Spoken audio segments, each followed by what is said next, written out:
Hello friends, welcome to பட்டு சமையல். இன்றைக்கி அடுப்பாங்கரையில் சிம்பிளாக சீக்கிரமாக ஒரு ரசம் செய்கிறதுக்காக நாம் ரெடி பண்ணிகிட்ருக்கோம். அதற்கு 2 ஸ்பூன் துவரம்பருப்பை 1 டம்ளர் தண்ணியில் சேர்த்துக்கிட்டு 1 டீஸ்பூன் மஞ்சத்தூள், ஒரு மீடியம் சைஸ் தக்காளி 2 எடுத்துக்கலாம். இது எல்லாத்தையும் நல்லா சேர்த்துட்டு கட்டி பெருங்காயம் சின்ன பிஞ்சு சேர்த்துருக்கேன். 4 விசில் இருக்கட்டும். 2 டேபிள் ஸ்பூன் மல்லி, 1 டீஸ்பூன் ஜீரகம், 1 டீஸ்பூன் மிளகு, 1 டீஸ்பூன் துவரம்பருப்பு. அதோட ஏற்கனவே மிளகு காரம் இருக்கிறதுனால கொஞ்சமாக ஒரே ஒரு சிவப்பு மிளகாய்.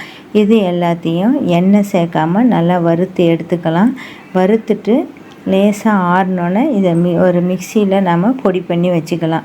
இது நம்ம என்றைக்கெல்லாம் ரசம் வைக்க போகிறோமோ அப்பப்போ நம்ம ஃப்ரெஷ்ஷாக அரைச்சிக்கிட்டோன்னா இது ரொம்ப டேஸ்ட்டாகவும் நல்லாவும் இருக்கும். காரம் ஏற்கனவே விசில் விட்டுடுச்சு, அதை நல்லா மசிச்சு விட்டு தக்காளியையும் பருப்பையும் இதேமாரி வடிகட்டி எடுத்து வச்சுக்கலாம். அது கொஞ்சம் உடனே இறங்காது. லைட்டாக இதேமாரி ஒரு ஸ்பூனால் அழுத்தி விட்டு மசிச்சு விட்டுக்கலாம். இப்போ எல்லாமே இறங்கிடுச்சு. நம்ம பொடி பண்ணது இந்த அளவுக்கு தேவையான அளவு தான் பொடி பண்ணியிருக்கோம். 1 டீஸ்பூன் மஞ்சத்தூள், தேவையான அளவு உப்பு சேர்த்து சின்ன நெல்லிக்காய் சைஸ் புளி தண்ணி எடுத்து வச்சுருக்கோம்.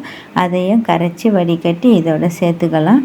ஒரு சின்ன கைப்பிடி அளவு கருவேப்பிலை, கொத்தமல்லி தழை அதை சேர்த்துட்டு நல்லா ஒரு கொதி விட்டுட்டு, ஒரு கொதி வந்தோடனே நம்ம இதை ஏற்கனவே கடுகு, ஜீரகம், பெருங்காயத்தூள் தாளித்து வச்சுருக்குறோம். அதில் இதை சேர்த்துக்கலாம்.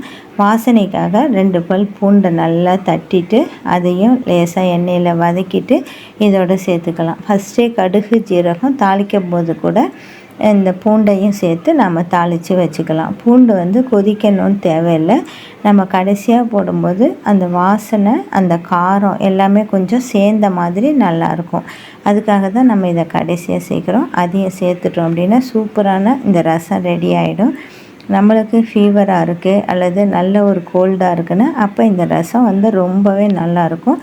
கடைசியாக கொஞ்சம் கருவேப்பிலை, கொத்தமல்லி சேர்த்துக்கலாம். தேங்க்யூ ஃபார் வாட்சிங்.